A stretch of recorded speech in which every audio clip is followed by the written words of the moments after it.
भारत में हिंदी भाषा विवाद के बीच महाराष्ट्र सरकार का एक और नया जीआर यानी सरकारी आदेश सामने आया है। दरअसल स्कूलों में कक्षा 1 से 3 तक हिंदी को अनिवार्य विषय के रूप में पढ़ाने का फैसला राज्य सरकार ने वापस ले लिया है। अब हिंदी तीसरी भाषा के रूप में पढ़ाई जाएगी। हिंदी को तृतीय भाषा अनिवार्य करने को लेकर चल रहे विवाद के बाद सरकार ने नया आदेश जारी करते हुए यह साफ कर दिया है कि हिंदी तृतीय भाषा के रूप में सामान्य रूप से अध्ययन के लिए लागू की जाएगी। सरकारी फैसले के अनुसार क्लास 1 से त्रिभाषा फॉर्मूला अपनाया जाएगा।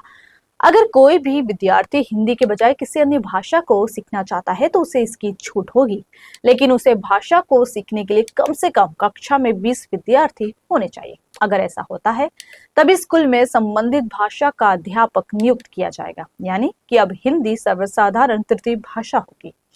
गौरतलब है कि सीएम देवेंद्र फडणवीस सरकार ने पहले फैसला लिया था कि पहली कक्षा से त्रिभाषा फॉर्मूला लागू होगा, जिसमें मराठी और इंग्लिश माध्यम के स्कूलों में तीसरी भाषा हिंदी अनिवार्य होगी। यह निर्णय राष्ट्रीय शिक्षा नीति के अमल के साथ राज्य पाठ्यक्रम ढांचे को लागू करते हुए लिया गया था, लेकिन इस पर कई राजनेताओं और शिक्षक संगठनों ने तीव्र विरोध किया, जिसके बाद शिक्षा मंत्री दादा भूसे ने घोषणा की कि सरकार यह निर्णय वापस ले रही है। बता दें कि सभी माध्यमों के स्कूलों में मराठी भाषा अनिवार्य होगी।